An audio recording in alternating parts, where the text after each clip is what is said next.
Pero en mi tiempo yo recuerdo que ser ingeniero, a veces si había un profesor que era difícil, enseguida le ponían un profesor paralelo, donde todo el mundo iba a pasar. Ese era el objetivo. Y siempre hay gente descuidada.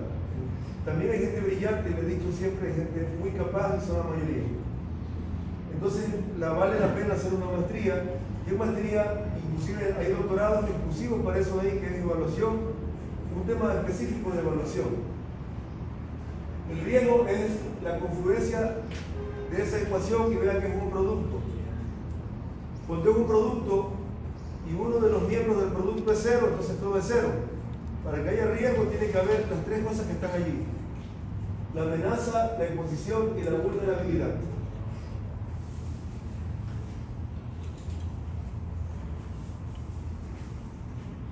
Eso es igual al riesgo. Si cualquiera de estos no existe, entonces no hay riesgo. Por ejemplo, si hay un terremoto ahorita en Japón, pues eso es una amenaza. Pero como está en Japón, no estamos expuestos. Entonces no hay ningún riesgo, se hace cero el riesgo. Si hay un terremoto ahorita aquí en Manabí,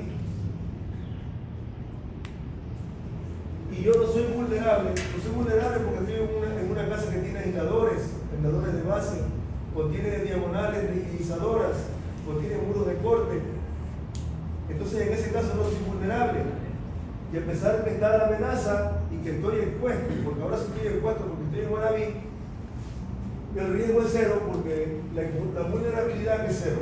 De manera que para que haya riesgo tienen que haber las tres cosas a la vez. A veces hago un ejemplo. Afuera de la universidad hay un asaltante con una pistola. Pero como él está allá afuera, si es verdad que es una amenaza, es un peligro. Pero como yo no estoy expuesto, no pasa nada. Yo estoy por acá adentro. Ahora, si estoy expuesto, porque también estoy afuera, ahora sí tengo un peligro. Pero no sería vulnerable si al lado mío tengo a 4 policías, no sé, alguien que me proteja, o de alguna forma que él no se atreva a hacerme daño, entonces ahí debería de ser un riesgo. De manera que eso es lo que toca evaluar. El riesgo que puede ser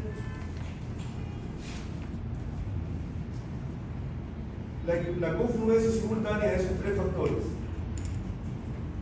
La amenaza es el peligro del terremoto, como lo decíamos hace un ratito, y ahí está en esa diapositiva, que está también ahí en el aula virtual, en la parte del trabajo de docencia, ahí también están todas esas diapositivas.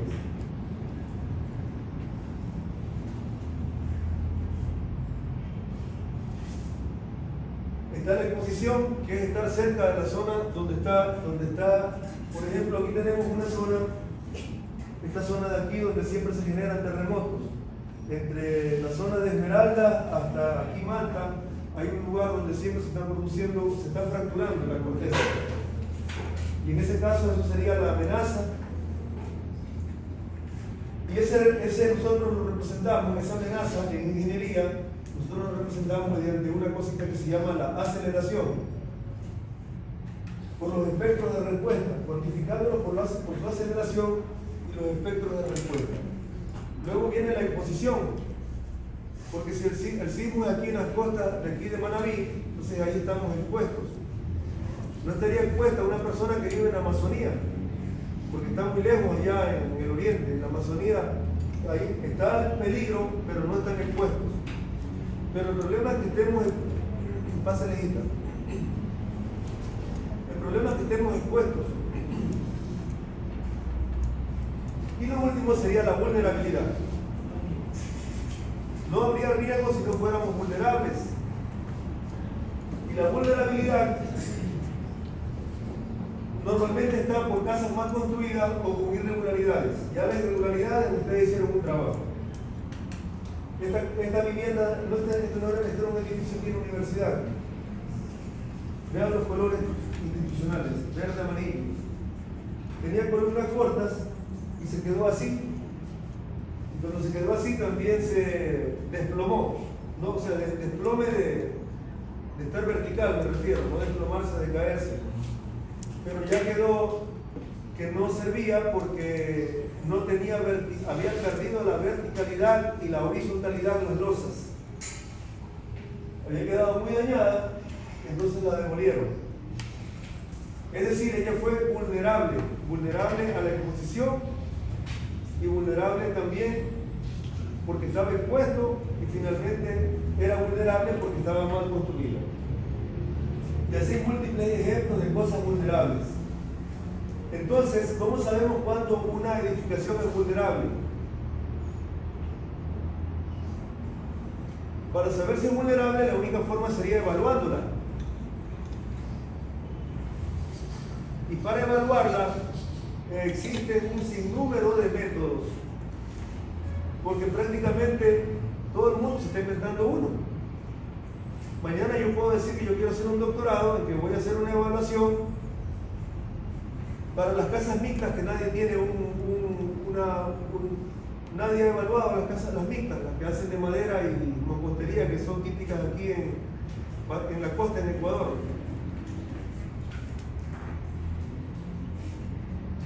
Paso por Pedro Carbo y veo puras casas antiguas de mampostería con madera.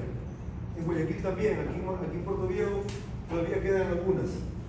Yo puedo mañana decir que voy a hacer un método para eso, o que voy a hacer un método que yo supuestamente lo puedo sustentar diciendo que es aplicable solamente aquí en Ecuador. Porque aquí tengo otras aceleraciones, alguna cosa me invento y ya saqué otro método. Es lo que pasa normalmente en los doctorados, que alguien inventa un nuevo método y así se están inventando bastantes métodos. Sin embargo, hay ciertos métodos que ya están aceptados por las normas. Por ejemplo, la NEC, Norma Ecuatoriana de la Construcción, le acepta varios métodos. Entre los métodos de evaluación hay cualitativos y hay cuantitativos. Los cualitativos son de fácil aplicación. Porque eso es como yo voy al médico y me digan, a ver, me mira así, ¿verdad? Me tome la temperatura, me tome la presión, me pregunte cómo estoy, yo digo que estoy bien, la presión está bien, la temperatura estoy bien. Por ahí me hacen unos exámenes breves, me dicen, señor, está sano, váyase. Es decir, que hizo un tamizaje. Y la otra opción es que el médico opte por hacerme una ecografía, o no sé, un examen, una tomografía. Y en la tomografía se encontró que tengo un tumor chiquitito ahí que todavía ni me hace ningún efecto y dice, oiga, usted tiene que hacerse ver porque ya tiene ahí una cosita. Ese sería un método cuantitativo. El método cualitativo, muchas cualidades muy superficiales que no logran detectar todas las fallas, pero hay métodos más exactos que son los cuantitativos. Nosotros vamos a mirar dos cualitativos y un cuantitativo. Serían tres métodos que siempre se hacen acá. Y luego están estos niveles de investigación que aparecen en la NEC. La NEC tiene un capítulo para evaluación de estructuras. Y ese capítulo de evaluación de estructura pone tres niveles, que son el BC1, BC2 y BC3. Realmente es una copia de las normas americanas. Ocurre que el ACI también tiene una norma propia para evaluación y el ACE también tiene un comité propio para evaluación. Entonces, SBS es el Building Stability. Bueno, el 1, el 2 y el 3, y cada uno tiene diferentes cualidades en cuanto a la dificultad, pero son como un tamizaje, así como cuando los médicos dicen vamos a hacer un tamizaje y comienzan a revisar un poco de niños y cuando se encuentran uno dicen este está desnutrido, sin necesidad de que le hagan un mayor examen, pero por ciertas características que él tiene se dan cuenta que con ese tienen que indagar más porque allí existe un problema. Entonces, los métodos de evaluación rápida son métodos como que son del nivel BS1, son métodos como este que se llama el FEMA, el método italiano, el método del ACE, American Society Civil Engineer, el método del 4117, el TIER, Ese sería para un pre-evento sísmico. Y vea que también hay para post-evento sísmico. Cuando fue el terremoto del año 2016, aquí a la universidad llegaron como 100 ingenieros civiles. Todos querían colaborar con la evaluación de estructuras.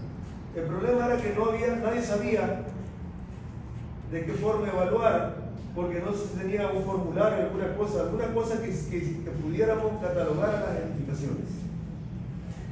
Pero sí los hay. Hay este que se llama el ATC 20 RAPI. El ATC es una sigla americana, no sé si alguien se acuerda qué significa ATC, ahora yo no me acuerdo. Luego está la evaluación intermedia, y en la intermedia está el método de la norma japonesa, aunque el método de la norma japonesa tiene varios métodos, unos más avanzados que pueden entrar acá en la detallada. El método, el ACE 41, pero acá es tier 1, acá es tier 2, y también post-evento sísmico. Nosotros vamos a meternos con el FEMA, el italiano y la norma japonesa. Y yo voy a tratar así de explicar rapidito uno de cada uno. El resto, que no le alcance yo a decir, usted tiene que leerlo acá como un trabajo autónomo y también tiene que desarrollarlo por su cuenta. Sí debe de aprenderlo y sí debe de estudiarlo todo, porque normalmente eso ahí es evaluado, y evaluado con una lección. Y por lo general también entran en las evaluaciones de los exámenes. Entonces aprenda cada uno de los métodos. Y el primero que revisaríamos, así también, como pasé sin diapositivas, que eran algunas, pero lo pasé breves, está el método que se llama FEMA 154. El método FEMA 154 es sencillito, muy facilito. El FEMA es la Agencia Federal de Manejo de Emergencia de los Estados Unidos. Es como la Defensa Civil. Y después del terremoto como el de Los Ángeles, el FEMA invirtió bastante dinero. No ellos, no. El FEMA le dio dinero a las universidades para que hicieran métodos de evaluación de estructuras. Y ahí nació el método FEMA 154, que ha tenido múltiples revisiones y también ha sido mejorado en el transcurso de los años. Ahora hay estos lo que son 2 libritos, 2 folletos, cada uno como de unas 150 páginas, donde se encuentra la forma como se hace el método. Tiene dos formularios, el nivel 1, recolecta información general, y tiene un formulario 2, que ya hace un análisis más detallado del edificio, pero ambos son del nivel BS1, es decir, el BS1 era una visual, un análisis rápido.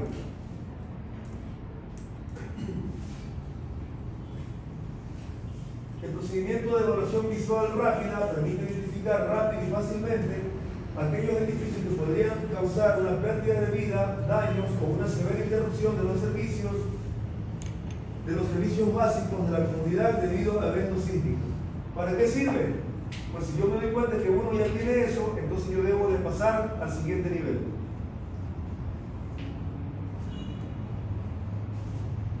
¿Dónde va a ser la evaluación? La evaluación, usted puede elegir algún colegio de aquí de la ciudad.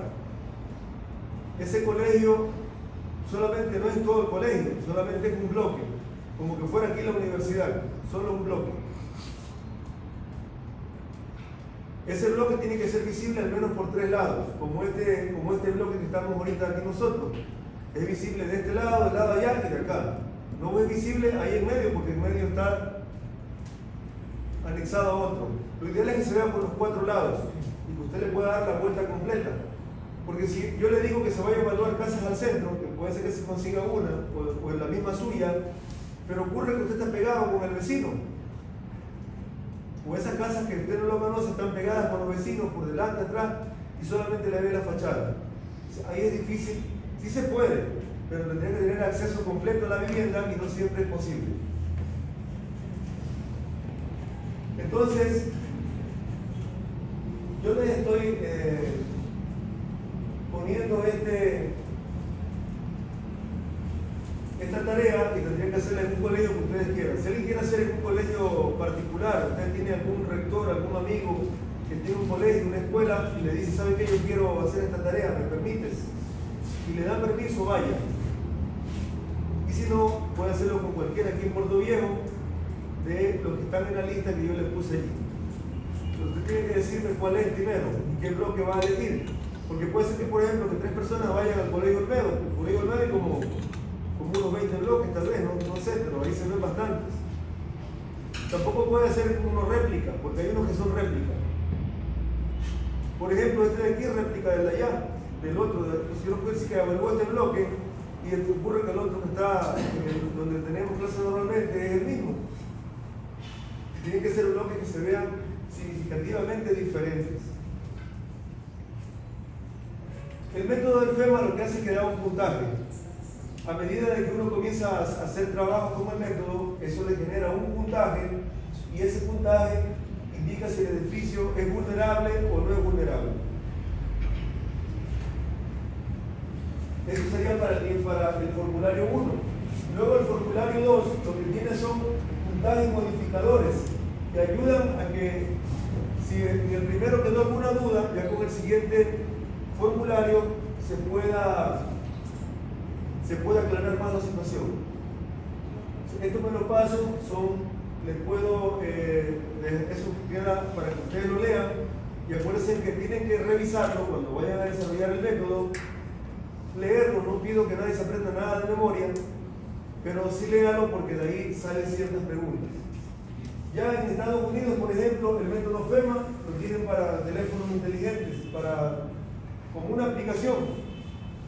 Y también vi que los venezolanos del Fumbicis, alguien está haciendo un doctorado allí y ya lo hizo para una aplicación para teléfono. En el teléfono puede hacer la evaluación, aparece mejor dicho el formulario. Si uno se va a los Estados Unidos, está disponible en los demás Estados Unidos. Supongo que se pueda descargar para acá, pero en cambio tal vez la zona sísmica vaya cambiando un poco.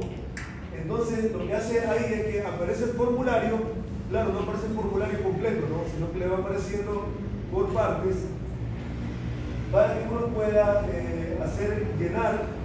Y la ventaja de ese formulario es que también le registra las coordenadas donde está ubicada la edificación y de esa manera pueden acumular una base de datos a nivel nacional.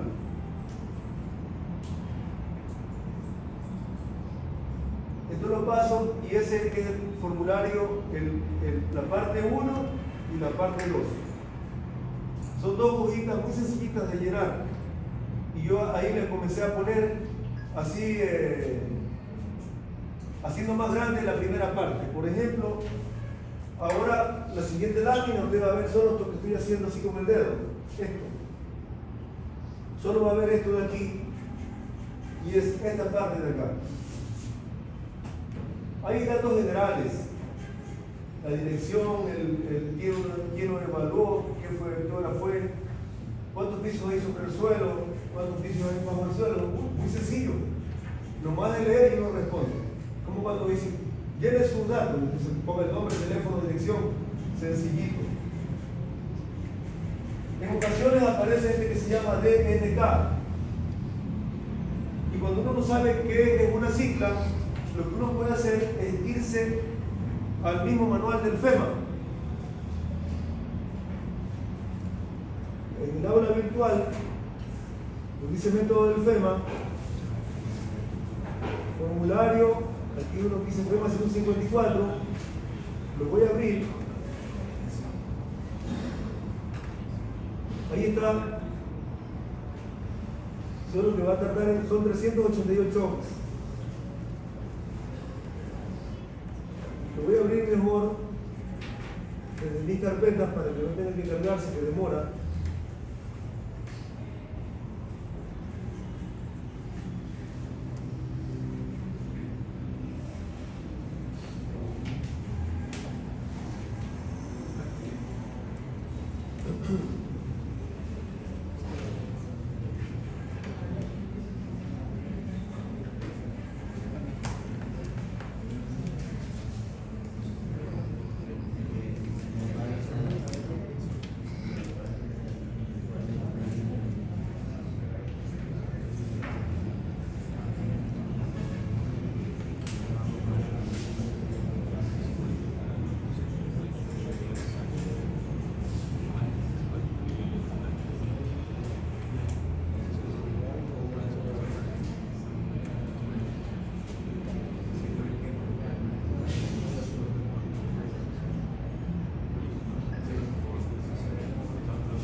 tipo de suelo.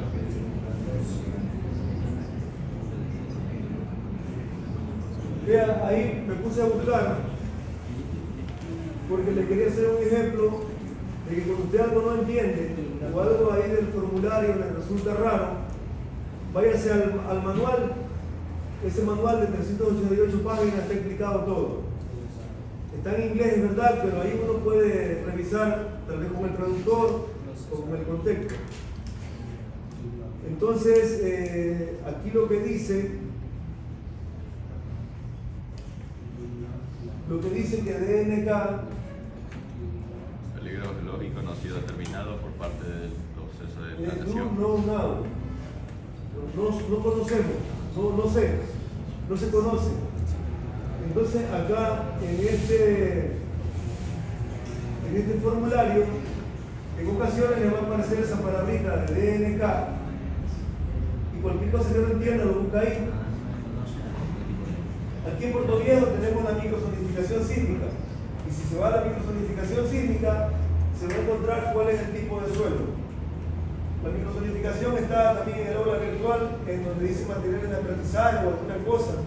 Ahí está la microzonificación para que la descarguen, o que también está en la página del municipio. Pero aquí se ponen los tipos de suelo, y aquí en Puerto Viejo sí hay la categoría de suelo por la microzonificación. La siguiente parte del formulario dice riego biológico, de licuación, deslizamiento, superficie de ruptura. Superficie de ruptura, vea ahí en el manual del FEMA de qué se trata.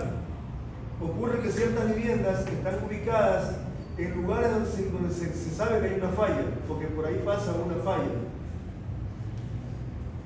Aquí en Puerto Viejo sí hay quien dice que existen ciertas fallas, pero para mí eso es como la técnica, no sé, será mi ignorancia que me hace decir eso, pero para mí es como la técnica del saborí.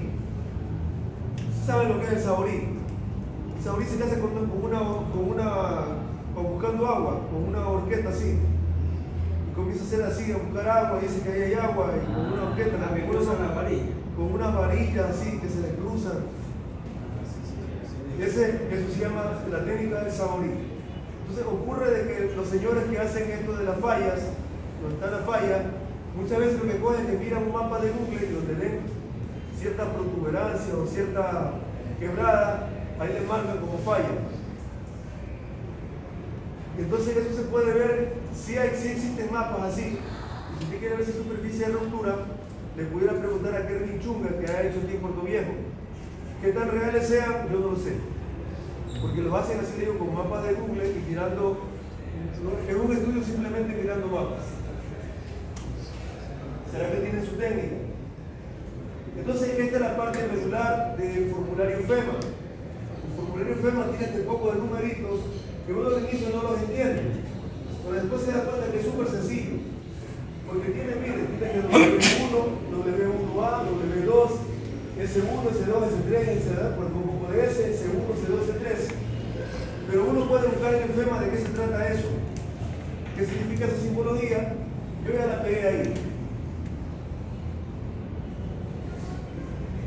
W es de madera, W madera, S steel, acero, C concrete, hormigón concreto, y el C1 es pórtico de hormigón resistente al momento. Muro de corte de hormigón armado, pórtico de hormigón con mampostería no reforzada. Pórtico de hormigón con hormigón prefabricado. Y bueno, existe la mayor cantidad de edificaciones que son comunes en los Estados Unidos. Pero dice, bueno, esto no es para países latinos. Bueno, haga el suyo. Hágase una tesis, tal vez de maestría, y por eso voy a hacer una adaptación del formulario FEMA, porque hay ciertos tipos de casas que no están registradas ahí. Porque yo creo, después de haber leído el método a detalle y haberlo leído y revisado, ese tipo de ahí no existe. Pero esas son las más comunes aquí en Manaví también.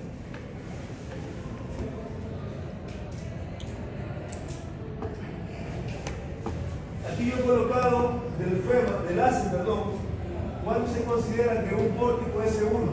Porque ocurre que el ACE esta simbología que usted ve aquí, W1, W2, C1, C2, C3, está en el ACE. Y el ACE lo nombra con más detalle. Vamos a suponer que usted está evaluando este edificio. Este edificio puede ser C1 o C3. Pero ¿y cómo se hace C1 y C3? Porque ¿qué era C1? C1 era pórtico de hormigón de 70 momentos. Este es pórtico, es aporticado, columnas vigas. El 2 no es, el 2 se descarta porque no es muro de corte. Y el 3, pórtico de hormigón con mampostería no reforzada. Bueno, este tiene mampostería no reforzada. Aquí, mire, ¿ve?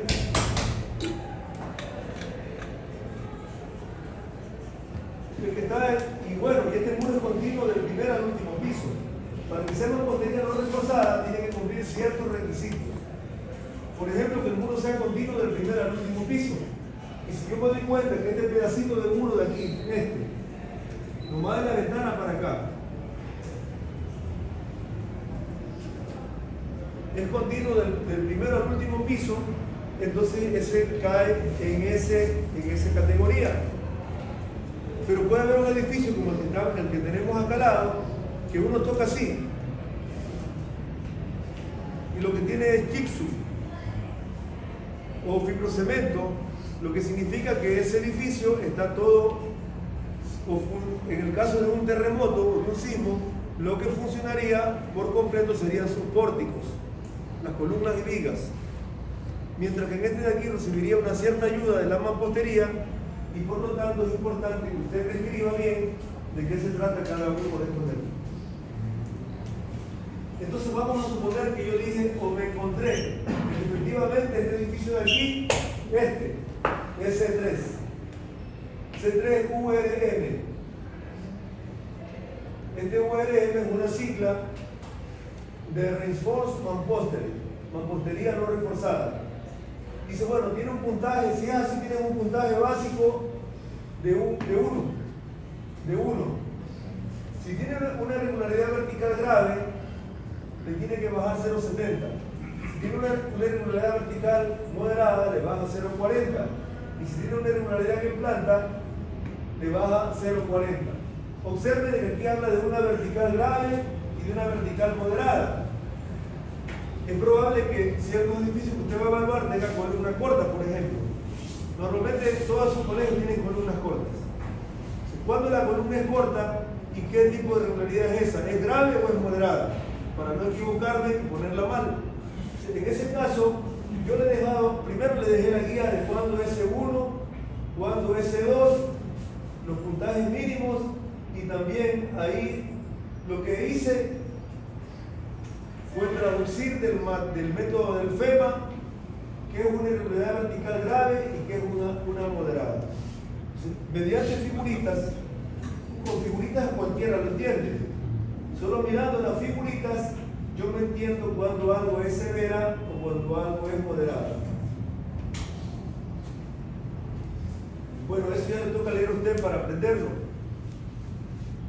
Y saber que no es que le dice a uno del grupo, hágalo tú porque yo hago el de acá.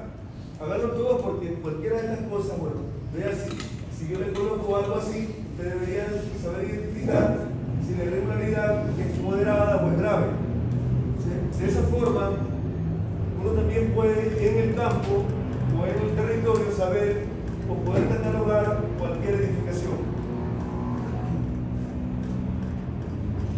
Volviendo al formulario, estaba aquí.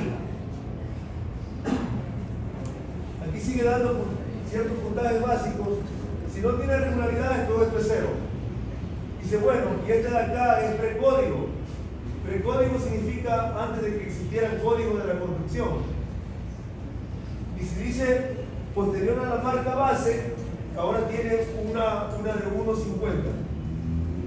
La marca base, usted vea qué es la marca base ahí en el FEMA. Si no sabe qué es la marca base, se va a encontrar que la marca base tiene que ver con que ese edificio ha sido construido después de un evento sísmico importante, que es un evento sísmico que le llaman catalizador. Un evento sísmico catalizador es un evento que hace cambiar la mentalidad de las personas. Por ejemplo, el año 2016 nos hizo cambiar de cierta forma la mentalidad. Dejamos de construir de cierta forma, de cierta manera, y comenzamos a construir más seguro, porque nunca habíamos visto aquí en Puerto Viejo, en Manta, en Manabí, que el nivel de destrucción fuera tanto. Eso fue un evento catalizador. Si una vivienda ha sido construida después de un evento catalizador, yo puedo decir que se está construida posterior a la marca base. Y si es posterior a la marca base, ahora tiene un beneficio de 1.50. Si está en un tipo de suelo A o B, eso es una ventaja, porque es un buen tipo de suelo. Y no le penaliza, sino que le bonifica. Pero si se trata de que está en un suelo muy malo, como el suelo tipo E, ahora le va a penalizar con menos 0.10. Y saber en qué tipo de suelo está, si es aquí en Puerto Viejo, eso se lo sabe mediante la microzonificación. También les comenté que la forma más sencilla de saber, o sea, la más exacta de saberlo, es haciendo un estudio de la que se llama el BS30. Es un estudio en donde mediante un sismógrafo se mide cuál es la composición del suelo en base a la velocidad de un golpe o de una onda que se da. Aquí la universidad compró uno que se utiliza solamente en la maestría de estructuras. Cuando se hace el análisis de los tipos de suelo, o sea, el profesor enseña en un taller de qué manera se usa ese instrumento. Ese de ahí es mucho mejor que un SPT. El SPT es ese que nos dan aquí en la universidad. No le dieron, no se lo enseñaron en la práctica, pero el profesor sí le ha de haber dicho al menos qué es el SPT y cómo es la normativa, cómo se lo hace de forma general. Entonces, ese ensayo que les estoy diciendo, el BS30, es mucho mejor, pero también es más caro. Implica más tecnología y ese les puede dar qué tipo de suelo es. Si no tengo ese dato a mano, yo lo puedo suponer.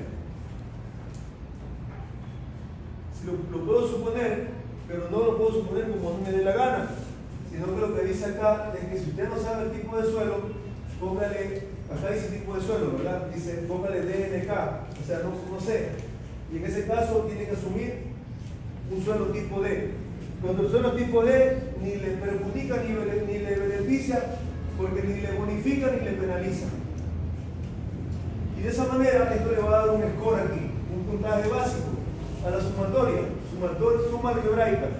Y esa sumatoria algebraica tiene que compararla. Bueno, vean que el método no es simplemente sumar cositas, sino que detrás de los que hicieron el método, de los que lo desarrollaron, existe un análisis de probabilidades y estadísticas.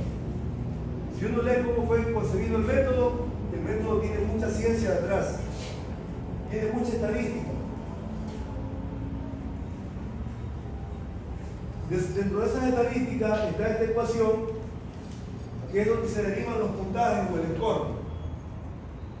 Logaritmo de P, donde P es la probabilidad de colapso del 1%, una puntuación final S3 implica una probabilidad de colapso de 0.1%. Entonces, si esto de acá tiene un score en lo que usted sume menor que 2, eso es vulnerabilidad alta. Si tiene una vulnerabilidad mayor que 2 y menor que 2.5, es media. Y si tiene una vulnerabilidad mayor que 2.5, significa que es de baja vulnerabilidad. Eso en base a esta ecuación que ustedes ven aquí, de la probabilidad. Un score de 3 implica una probabilidad de colapso de 0.1%, muy baja, poco vulnerable, y de esa manera se convierte en un método, o se convierte en un método de tamizaje. Y ahí, eso es todo lo que les puedo decir del método, porque el resto les toca aprenderlo a ustedes. Ahí están las diapositivas bien explicadas, está el mismo método y ciertos ejemplos que les dejé ahí mismo en el material que está de aprendizaje del aula virtual. Existe un aprendizaje práctico que es para la semana siguiente. Bueno, pasando a otro tema. Ese sería el componente de trabajo autónomo y también está el componente de trabajo práctico de la siguiente semana. Se va a encontrar estos manuales, que yo lo voy a abrir ahora.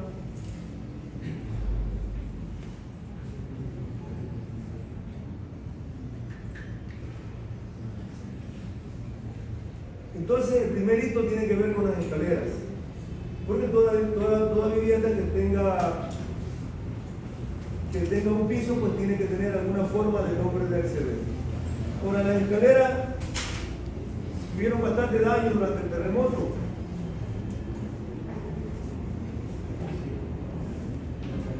Pues preguntémonos por qué. Lo que pasa es que cuando está el terremoto, la casa se mueve de formas diferentes. A veces un piso va para un lado, el otro piso va para el otro lado, así como estoy haciendo mi mano ahora, y en medio está la escalera. ¿Y qué le va a pasar cuando se mueva? No es mucho que se mueve de pronto, pero se mueve lo suficiente como para que la escalera que esté en medio quede, por decirlo así, cortada, trazada. Entonces hay que buscar métodos seguros de hacer una escalera, porque ese es el método de escape. Perdón, esa es la forma donde uno trata de escapar o de salir después de un terremoto. Todo el mundo busca la escalera. Aquí cosas generales que son de hormigón 1. Los modelos de las escaleras, las formas como se pueden matemáticamente decir de qué se trata la escalera. Los modelos matemáticos tienen mucho que ver en el cálculo. Y hay diferentes modelos matemáticos que son los que ustedes ven allí. Si está en una viga, está apoyado en una viga rígida, muy rígida. Ustedes saben cuando una viga rígida, ¿verdad? Una pregunta de examen que decía, diga si la viga es rígida. Si la viga es rígida, entonces, y también el muro donde se apoya también tiene rigidez, se puede decir que hay un empotramiento.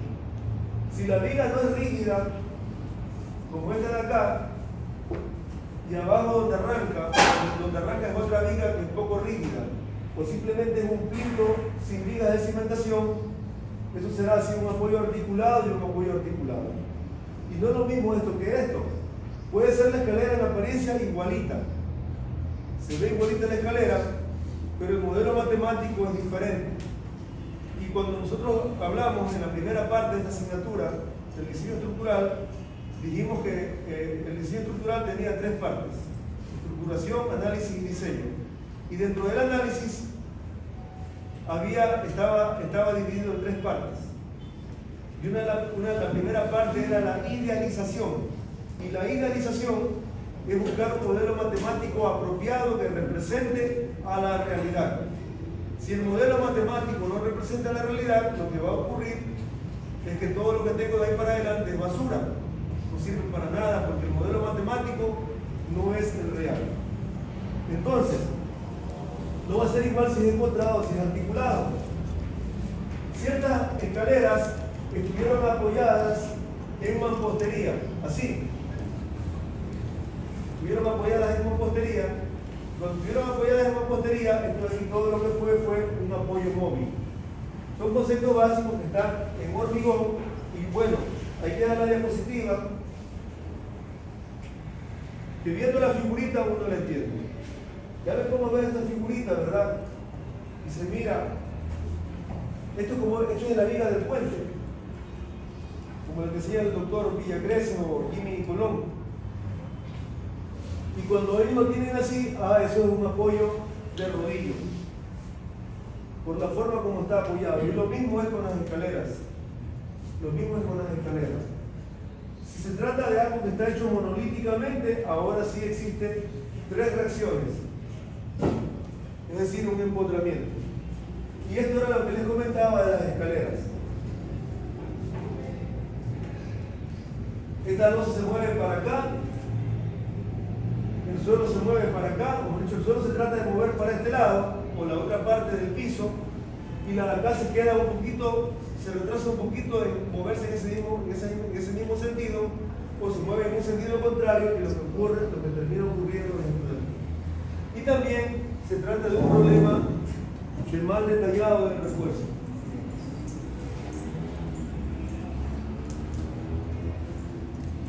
el detalle del refuerzo es muy importante. Aquí hay dos detalles del refuerzo. Esta es la escalera y esto que ustedes ven aquí es el acero. El acero normalmente lo colocan así. Y mire, cuando lo colocan así, aquí hay una X. Así no está bien.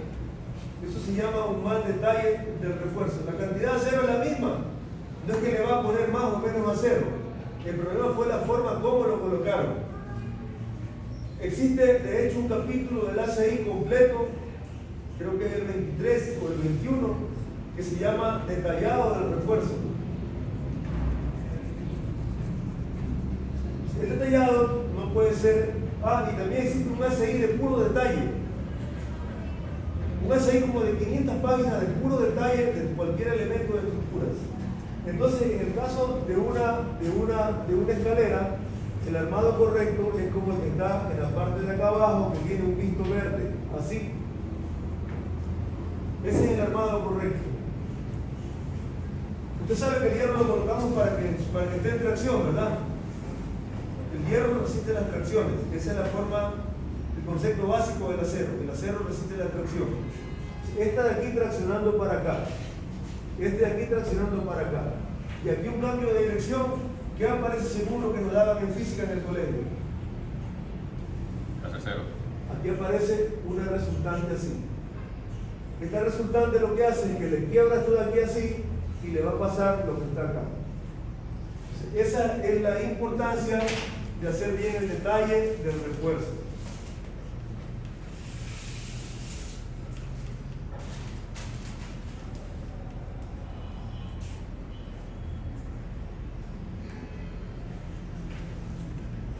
Voy a dejar un poco las escaleras, ahí hay diferentes ejemplos de escaleras, de detalles del refuerzo del ACI. Yo les dije que había un manual, el ACI se llama manual de detalles, el código se llama MLN66, el código, sí. Son diferentes formas de hacer escaleras, y estas escaleras de aquí, que yo creo que sería lo ideal, sino que son más caras. Son escaleras de acero, que realmente son un poco más caras, pero también son más seguras.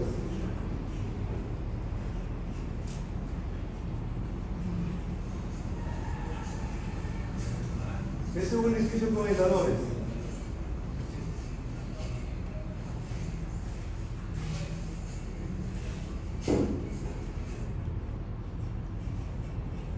Lo puse ahí porque ese edificio que les tomé la foto. Sí, en Manta hay edificios con aisladores. Lo que está haciendo el grupo Campana está poniendo aisladores, sí. El número de la Ese aislador está calculado por un profesor que da clase en la maestría, el doctor Aguiar. El doctor Aguiar da el módulo número 2 que se llama Dinámica y Análisis Sísmico de Estructuras. Y él en las tareas que deja está calculando esos aisladores. No sé cómo lo hace, pero los alumnos lo aprenden. Si a la buena o a la mala tienen que aprenderlo. El primer año que dio eran como 55 estudiantes y de los 55 perdieron 30 ingenieros, como más de la mitad. Todos se fueron a quejar al cobrado. El cobrado me llevaron como 3 veces para hacerme, como yo era el coordinador, soy el coordinador, hacerme reclamo del profesor. Porque él es un poquito ojo en el trato a veces. Él se excede. O sea, usted se puede sacar una mala nota y yo le puedo decir, toma, ahí está su nota, y quedarme quedito. Y otra cosa es pegarse y decirle, oye, que sí que es vago. Esto está re fácil. Esto lo hace hasta un muchacho de la universidad, me lo hace a mí, y usted no me lo ha hecho. Entonces la gente se sentía ofendida. Tuve que hablar con él y decirle, doctor, así no me trata, no me trate. Pero ocurre que hasta a mí me trataba a veces así, porque yo fui tesista de él. Yo fui tesista de él de la maestría. Y en la maestría él me dijo, vamos a hacer un método que se llama el método del espectro de capacidad. Y si no te cambió, que eso facilito. Cuando yo aprendí que era el método, había que hacer un pushover. Pushover es un empuje incremental de los pórticos. Y después del pushover hacer una curva de capacidad y pusimos a hacer una curva de demanda. Cuando ya aprendí cómo hacerlo, y se lo hice, me dice, mire, pero le va a quedar más bonito si usted hace un método que se llama el método de energía modal de deformación. Aprenda lo que es facilito. Bueno, se lo aprendí y se lo puse. Y cuando ya le había hecho ese método, me dice, mire, hay un método que se llama el método N2, hágalo también para que le quede más bonito el artículo. Y le hice el método N2. Yo sé que hay gente que él le ponía a hacer vez tras vez y cuando ya llegaba al final le decía esa tesis no vale. Y lo mandaba para atrás o no se la firmaba. Entonces así es el doctor Aguiar. A mí me decía, como yo me conectaba a la clase, me decía a la clase de maestría, que es por Zoom, usted se parece a Rafael Correa, me dice. Le digo, ¿y por qué? Porque usted se ponía a ver qué decían los canales para criticarlos, usted se ponía a ver qué yo digo en la clase para criticarlo. Porque yo después que escuchaba lo que él decía, usted no me puede tratar a los alumnos así, a los estudiantes. Y ya le bajó la revolución, sí, aquí le bajaba la revolución. Bueno, ese edificio fue un edificio en Japón que tuve oportunidad de ver y las escaleras son así.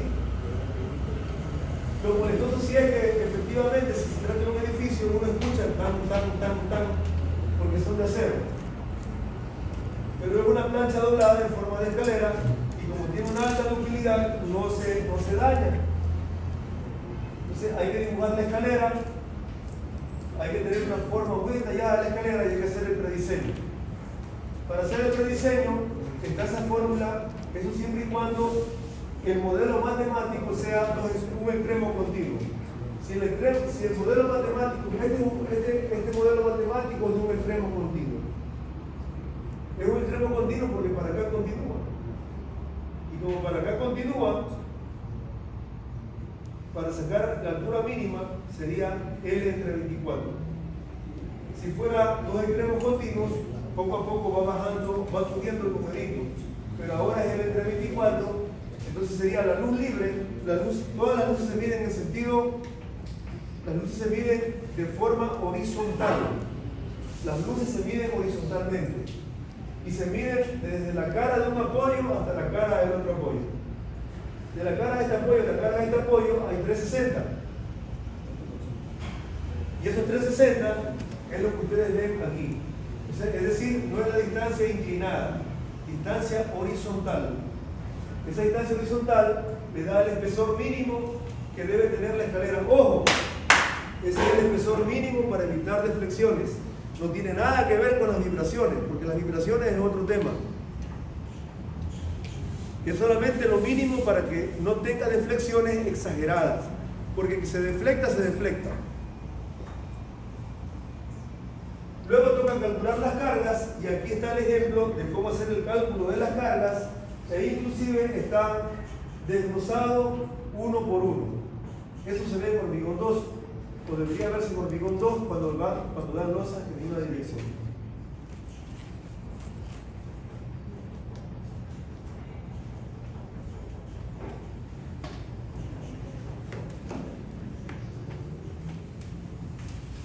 Ahí está el libro de hormigón. Ahí está como ejemplo de diseño de escalera en el libro de hormigón, Mieles y Alcibar. Da clic en el enlace y le va a aparecer ese capítulo donde está. Y luego toca ingresarla en el programa ETAX. Para ingresarla en el ETAX, aquí le dejo una forma de cómo hacerlo. El ETAX siempre ustedes lo desarrollan de forma autónoma. Ahí está cómo se hace. Pero ¿sabe qué? Yo voy a internet. Si no quiere ver el mío, pues vea el mío también, porque está hecho al estilo que yo creo que es más facilito. Pero si nos vamos a YouTube o a cualquier otra, o si no ayudas escritas, voy a poner aquí entonces modelar una escalera en ETAX. Modelar una escalera en ETAX. Ahí está. Me van a aparecer cientos de videos de cómo modelar una escalera en ETAX. Cientos de formas de hacerlo, pero bueno, aquí presento la manera de cómo le sugiero que la haga, porque a veces lo importante no es hacer el dibujo, sino lo importante es dar un modelo matemático que sea adecuado y seguro. Entonces, el modelo matemático debe estar hecho de varias maneras. Una forma recomendable es hacer un muro vertical que la apoye. Si es más caro, pero como les decía, las escaleras son las cosas que mayor daño tienen. ¿Qué es lo que ocurre? Que aquí la escalera tiene un descanso. Entonces, en ese descanso, para poderla apoyar, se requiere una viga que venga desde la mitad de una columna hasta la mitad de otra columna.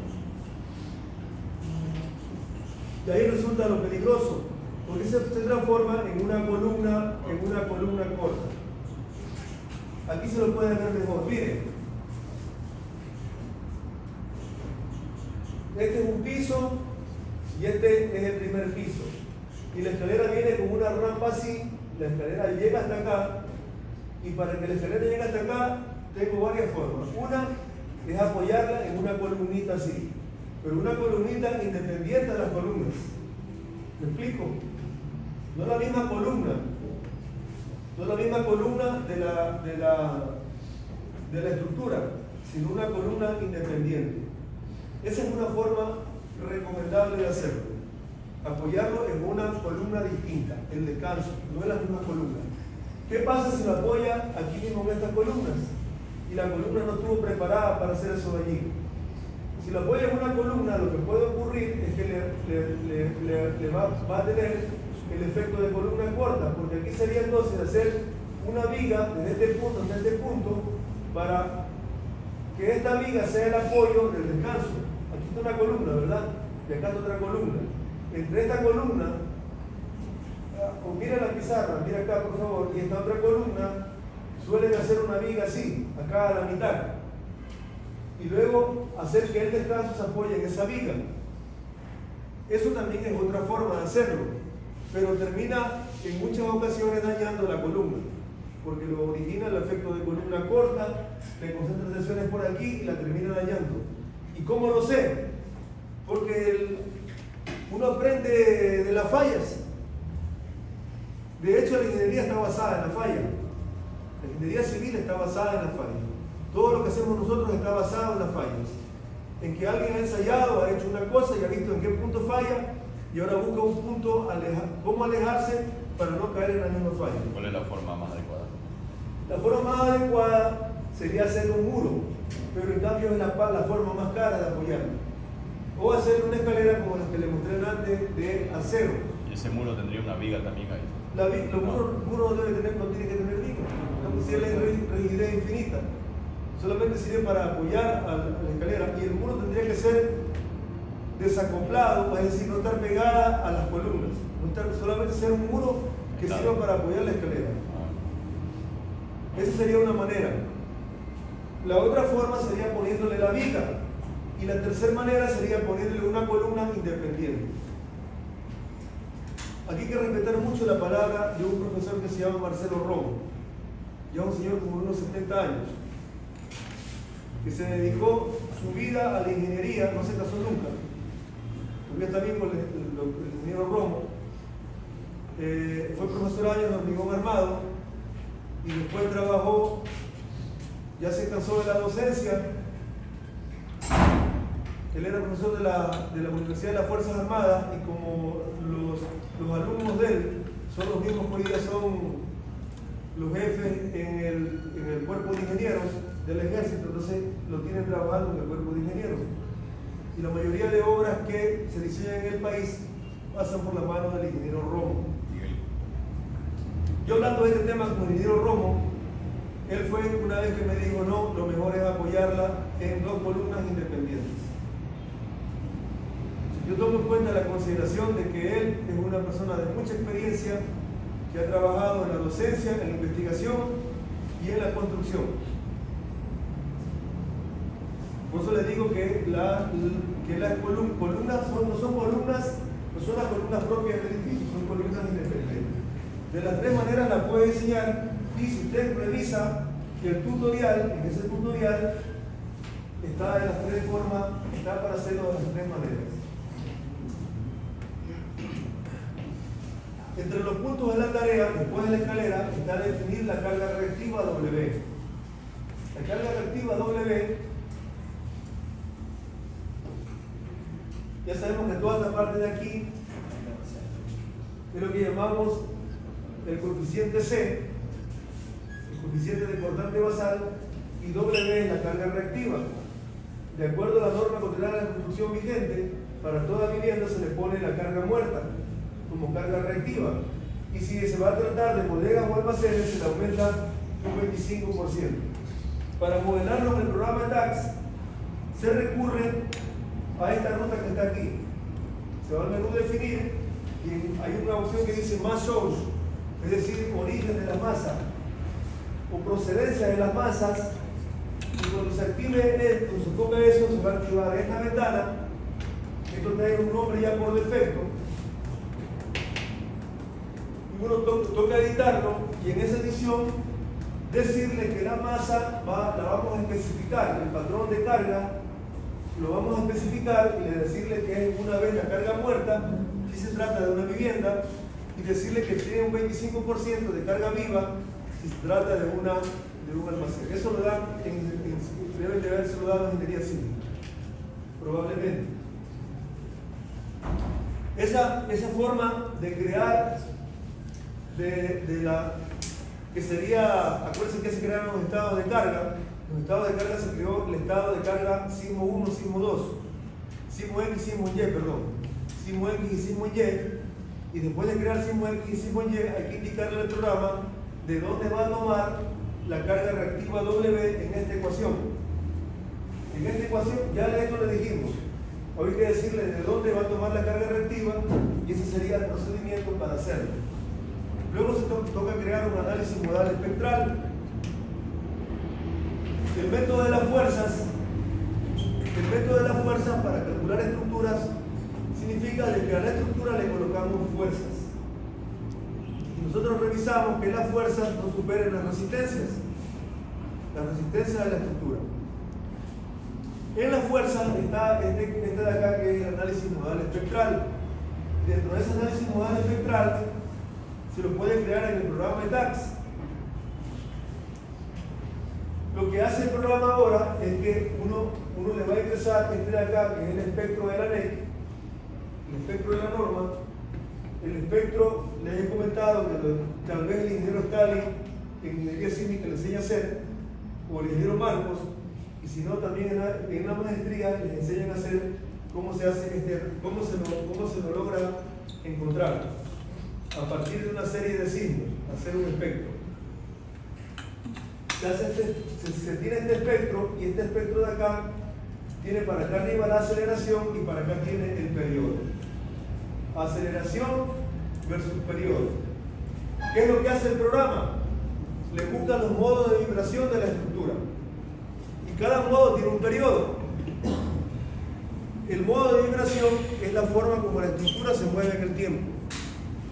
Y también ese modo de vibración tiene un periodo.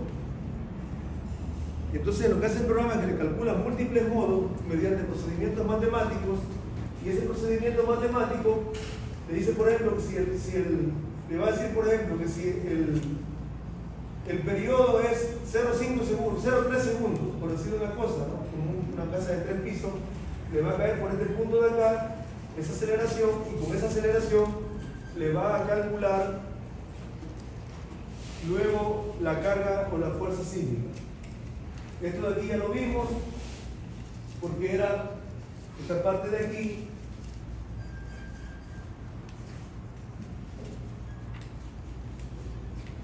Son todos los coeficientes que lleva el espectro este de aquí.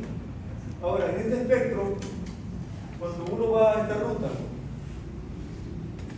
en esta ruta, aquí, definir funciones, espectro de respuesta, le va a aparecer una figurita como la que tenemos aquí.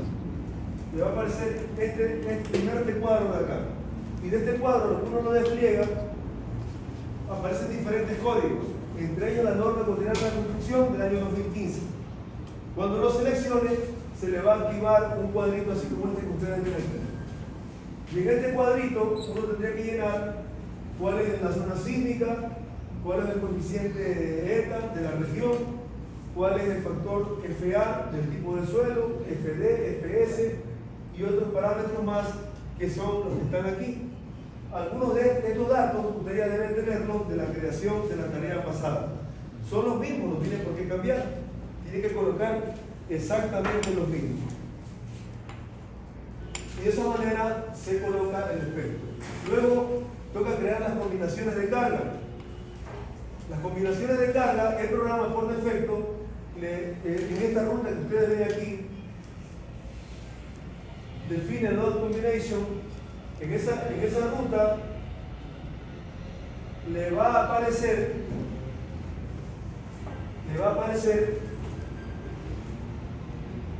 ese cuadro de diálogo y uno va a aplastar este que dice Add Default Design Combo. O sea, ponga combos por defecto. Y en esos combos por defecto aparece este cuadro donde uno le va a poner que es un parapórtico de hormigón y es preferible activar esta opción que dice convertir en uno editable por si uno después quiere editarlo. Entonces lo que va a hacer el programa es que le va a poner las 7 combinaciones de carga que tiene el código ecuatoriano de la construcción. Realmente no es el código ecuatoriano de la construcción, el ACI. La norma, la ANEC lo copia del ACI y le van a aparecer estos 7 de aquí. Se va a terminar de dar cuenta de que no son 7 sino 12, porque ocurre que aquí uno que dice sismo, ¿verdad? Este que dice sismo es el que está aquí en E, este que tiene E. Pero este que tiene E se lo duplica, puesto que uno le puso que el sismo iba a ir en la dirección positiva y en la dirección más X y menos X, y por lo tanto en vez de 1 le hace 2.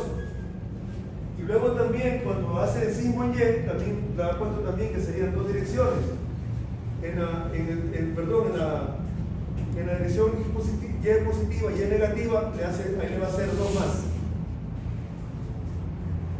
Y finalmente, como uno puso también un análisis espectral, ahí sería otro más, una adicional, y por lo tanto en vez de ser 7, terminan siendo como 12 combinaciones de carga. Miren, la bondad del programa es esa. La bondad del programa es esa. Paz. Ya no te entretengas más, es tu segunda vez. Y yo te tengo viendo todo el día, toda la tarde. Yo no sé si estás con el teléfono, ¿qué es? ¿La segunda o la tercera? No estoy seguro. Entonces, atienda. Porque yo estoy observándolos a todos. Al que se duerme.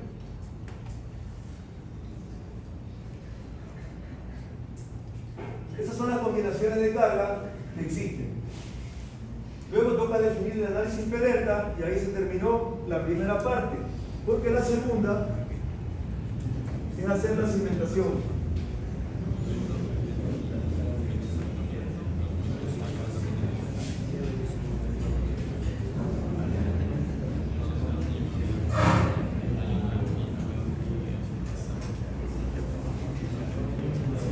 Bueno, yo no voy a entrar en el detalle, no voy a entrar en el detalle.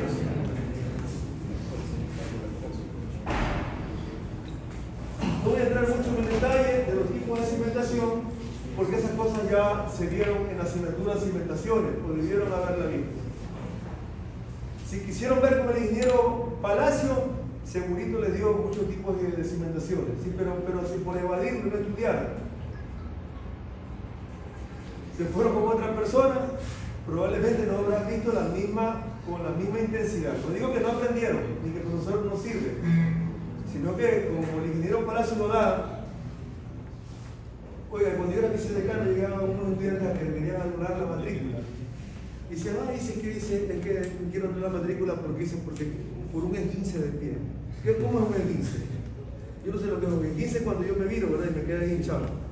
Digo, aquí viene el ingeniero Palacio en un carrito así, ¿verdad? Y se pega 4 horas de clase.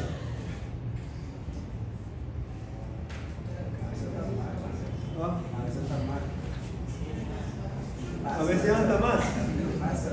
A veces hasta más horas da el ingeniero para eso. Pero el que enseña y manda como tal más el ingeniero de Mayer, ese sí es para cimentaciones, sí, claro. Sí, porque esa era la cosa eso era lo que le gustaba. En esa línea de investigación era la. Bueno, entonces en la cimentación, depende de quién lo vio, pero que haya visto todo acá, la diferencia entre una viga de cimentación y una viga de conexión.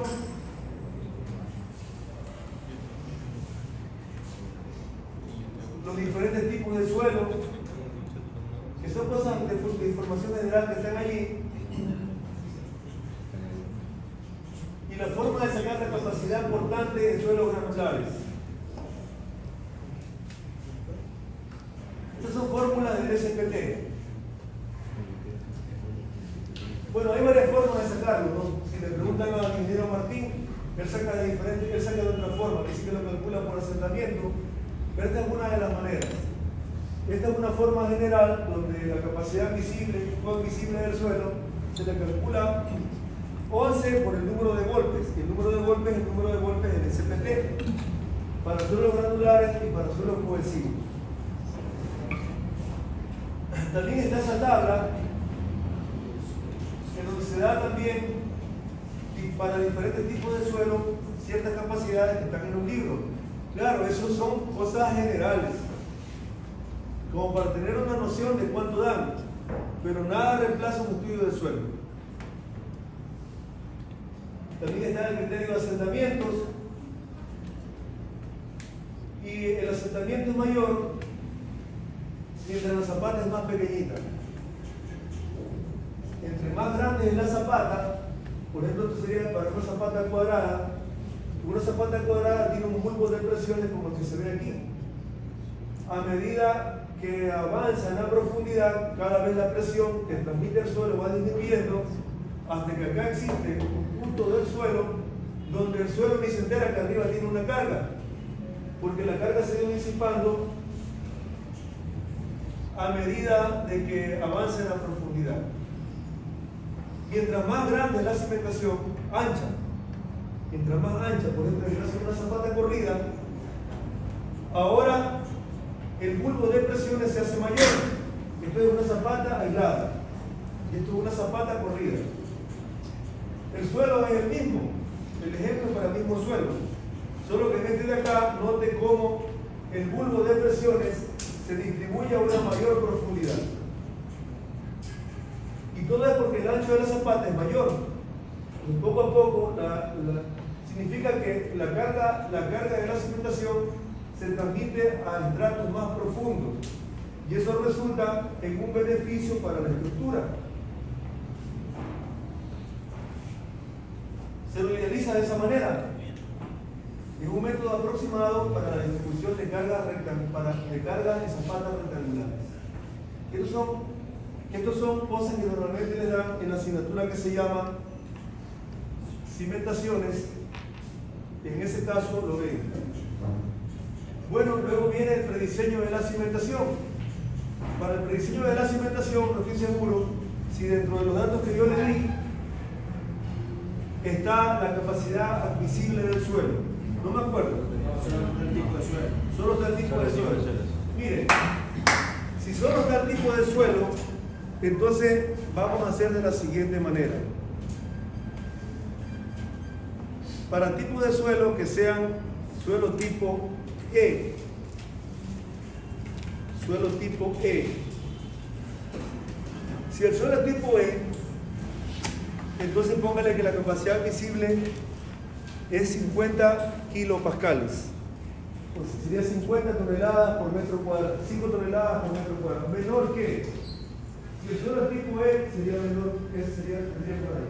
Eso no es una norma, no existe ningún libro, pero ¿qué es un suelo tipo E? A ver, revisemos qué es un suelo tipo E. El peor de todo. El F es el peor de todo, porque el F es el de turbas. El de turba y el de cosas así. ¿Ya? Pero el suelo tipo E es un perfil de suelo con velocidad de onda cortante promedio de 180 La velocidad de onda corta es la que le digo en el ensayo que hace el profesor de cimentaciones de la maestría. El conteo de golpes es menor que 50 en el SPP. Y bueno, en un suelo malo, en un suelo que es muy blando, mientras que el suelo F todavía es peor. Yo tengo el tipo C para mi suelo. Si el suelo es tipo C, entonces no existe ninguna receta. Puede preguntarle al ingeniero Martín, pero usted ponga ahí en su tarea. ¿Y el D? Como mi suelo es tipo C, entonces la capacidad resistente del suelo es 15 toneladas por metro cuadrado. Pero de 15 para arriba. Porque el suelo tipo C es un suelo duro. Si ve la descripción del suelo tipo C, es un suelo duro, es un suelo que es hasta medio roca, no es roca, es un suelo como decir casi que rocoso. Si el suelo es tipo D, pues pudiera estar entre 10 y 15. Suelo D entre 10 y 15 toneladas. Y si el suelo es tipo B, que es una roca, puede estar sobre las 20 toneladas por metro cuadrado o 200 kilopascales. Entonces,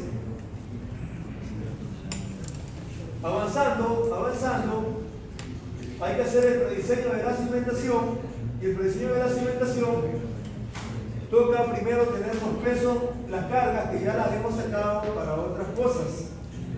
Las cargas ya las hemos sacado para otras cosas y tocaría tener primero que nada cuánto es la carga por metro cuadrado. Miren, en este resumen que yo tengo las cargas solamente de servicio, es decir, cargas sin mayorar. El ancho de la cimentación se lo calcula con carga de servicio. Aquí un resumen, peso estimado de las cargas por metro cuadrado. Se comienza hablando en este caso de la losa de compresión, los nervios, los aligeramientos, y este peso ya lo teníamos de antes.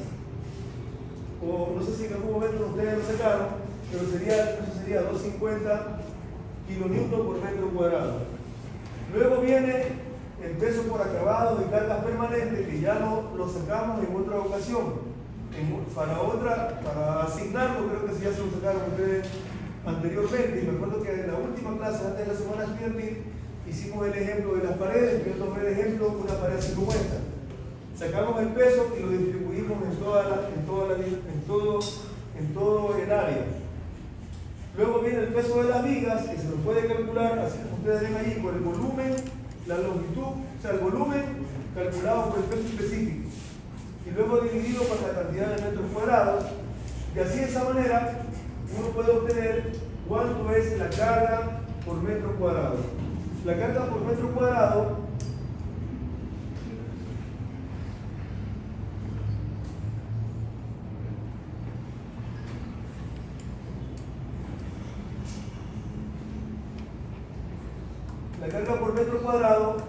es el peso de la columna.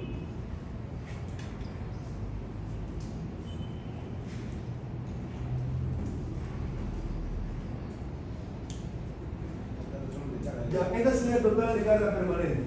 Miren, acá está el total de carga permanente, que de cierta forma ya se ha ido sacando. El peso de la losa, el peso de las paredes, el peso de la viga y el peso de las columnas. Todo está ahí en un ejemplo de cómo lo puede hacer. Y luego el peso total. A este peso total se le va a añadir un 12%. El 12% se lo añade debido a que aquí no está el cálculo de cuánto es el peso de la cimentación y el relleno. Y también es un peso que hay que considerar. Lo que pesa el relleno y lo que pesa la cimentación también hay que calcularlo, y eso representa entre un 7 y un 12%, y yo aquí les puse el máximo que sería el 12%.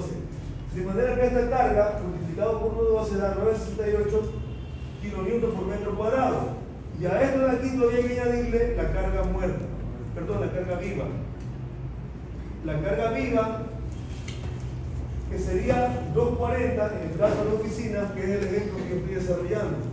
Usted lo que usted tenga, gimnasio, lo que sea, le pone la carga viva de lo que usted tenga. Y luego comienza con la sumatoria de esta de aquí más esta de acá, solamente sumatoria, ¿verdad? No hay que mayorarla. Es como se saca la cimentación de la zapata. Perdón, el ancho de la zapata.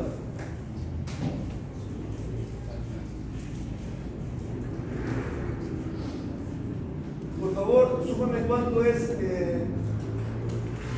968 más 2,40. Por acá voy a sumar yo.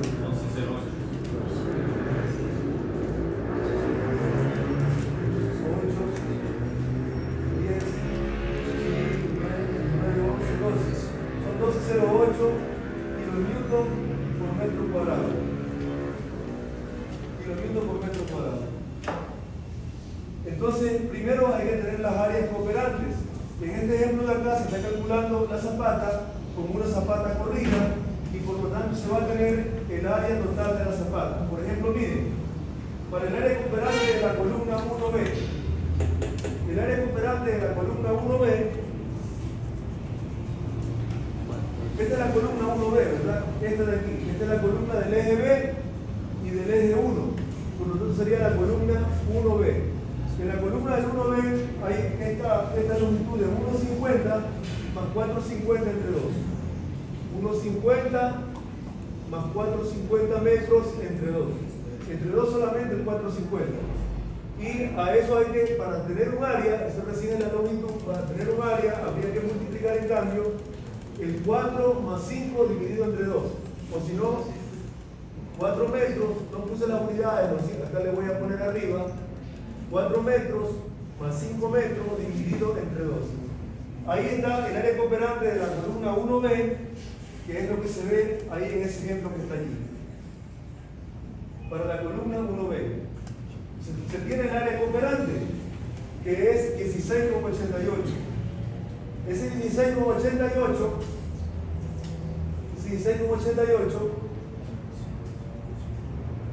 que es el área cooperante, toca multiplicarlo por la carga. Y la carga, teníamos dos cargas, ¿verdad? Diego, no se duerma. Teníamos dos cargas, la carga muerta y la carga viva. Se las multiplica y también se las multiplica por el número de pisos.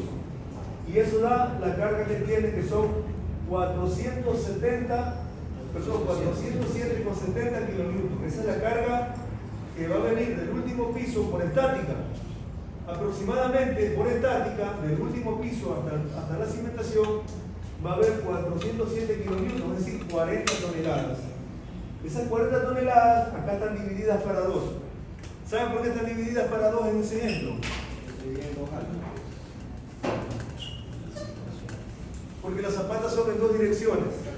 Entonces, si yo voy a tratar de hacer un dibujito mío en dos direcciones. Si esta es la columna, y esta columna tiene 407 kilonewton, hay dos situaciones. Una puede ser que yo tenga aquí solamente una zapata cuadrada.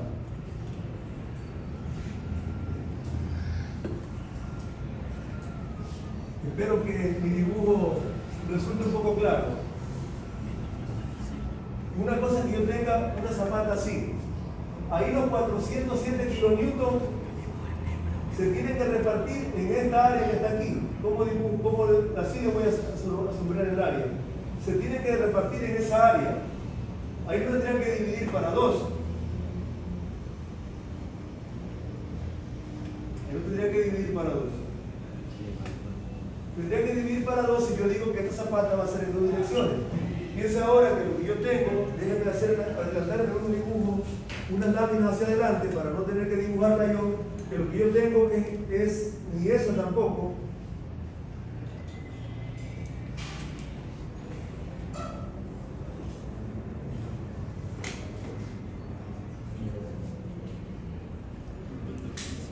No tengo una imagen capturada de eso, pero las zapatas que yo puse son zapatas en dos direcciones. O sea, ahí nomás se ve una dirección, pero también tiene otra dirección. Es en ambas direcciones y por lo tanto la carga se reparte para dos lados. Por eso ahí está dividido para dos. Pero suponiendo que no sea en dos direcciones, entonces tocaría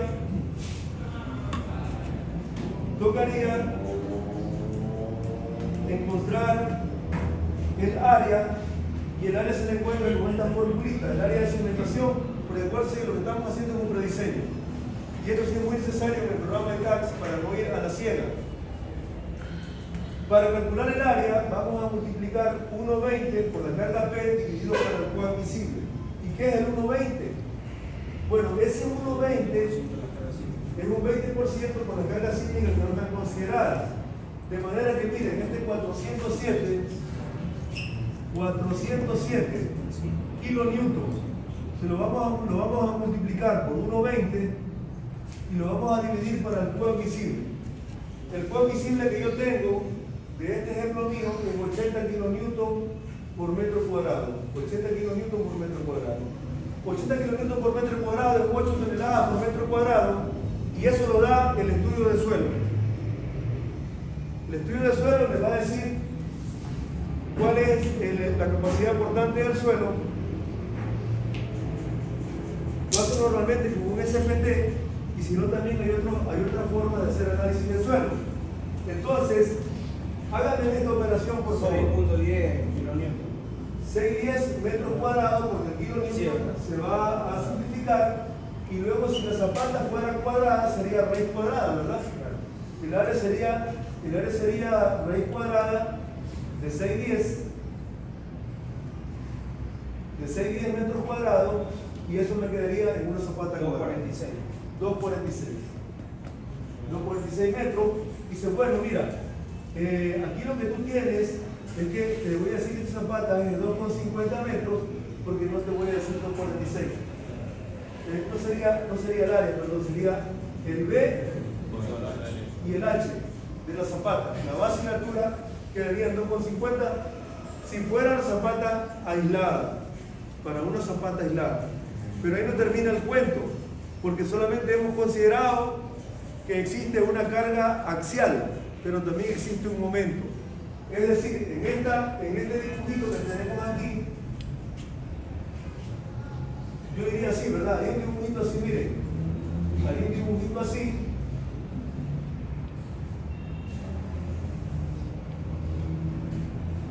Aquí están los 407 kilonewtons. Y aquí, si yo la hago, esta zapata, así cuadrada, y la hago de 250 por 250 metros, la reacción del suelo hacia arriba, esta reacción del suelo, sería menor o igual que 80 kilonewtons por metro cuadrado. La reacción del suelo sería menor, lo que significa que resiste, ¿verdad? Porque le he dado, es como cuando estaba de invierno y salgo al patio de mi casa que no está pavimentado, y yo me pongo ahí, para no hundirme, pongo una tabla. Si pongo el pie, me hundo. Si pongo una tabla, no me hundo, porque estoy repartiendo mi carga, mi peso, en un área mayor. Me toca repartirlo en un área mayor. ¿Cuál es el problema? El problema sería que en vez de pararme en la mitad de la tabla, me le pare en la punta de la tabla. En la punta de la tabla no me pararía, ¿verdad? ¿Por qué le pasa a la tabla? Se levanta. ¿Por qué? Porque yo no puse mi carga axialmente. ¿Y sabe qué hace ocurrir ese efecto? El momento. Porque aquí, indiscutiblemente, aquí viene para aquí abajo va a haber un momento. Las columnas tienen momento. El que transmite las vigas y todo le transmite momento. Y llega hasta abajo un momento. Y ese momento hay que considerarlo, porque eso es como parármele en la puntita de la tabla. Entonces, este momento de aquí ahora no lo tenemos. Lo que podemos hacer es darle una cierta cantidad, que le hemos estado poniendo, yo les he dicho a ustedes, entre el 7 y el 20, y normalmente le hemos puesto el 20%. En otro ejemplo que ustedes hicieron para otra cosa, le pusieron el 20%. Entonces aquí sería el momento sería igual a 0,2 del PU, donde el PU es el 407. Este PU es el 407 kilonewtons. Eso significa que esta carga, que normalmente yo la considero que está aquí al centro, se va a desplazar para acá, y esto va a tener una excentricidad. ¿Sí es lo que tiene una excentricidad? Esa excentricidad, ¿cómo se calcula la excentricidad?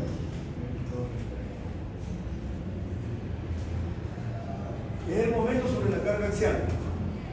Entonces, El momento es 0,20 de PU, y el PU es 407 kilonewton. Y esto de aquí va a darme en kilonewton por metro, porque es el momento. Y acá abajo tengo también asimismo 407 kilonewton. Bueno, sí. Está muy simple. Simplemente será que la excentricidad que es 0,20. Y cuando la encuentre con 0,20, ahora le tengo que aplicar esta formulita que está aquí. Esta formulita es del Q efectivo.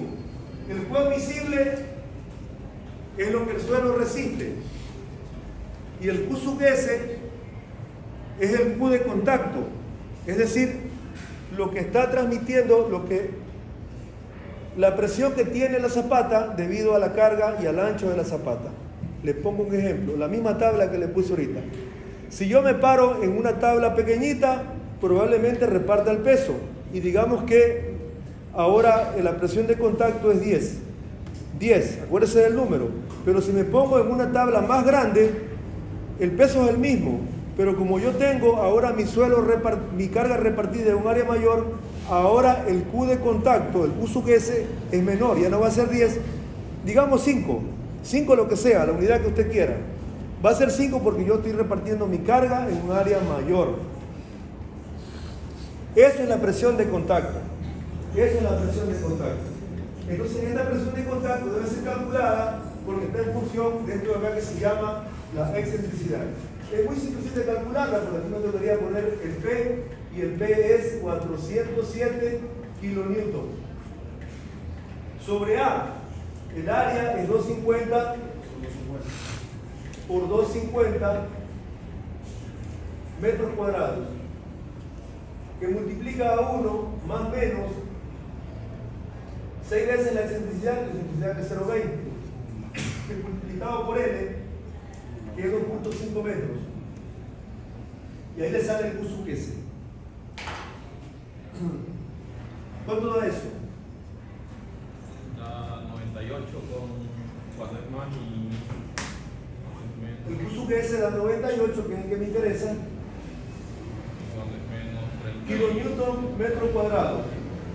Esa es la presión de contacto debido a la excentricidad.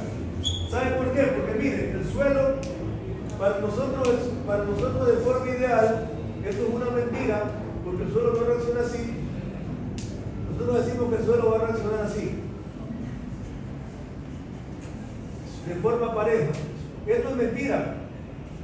El suelo no reacciona así, sino que debido a que existe el momento, el suelo va a reaccionar de otra forma. Ni siquiera esta es verdad, pero es probable que el suelo reaccione así.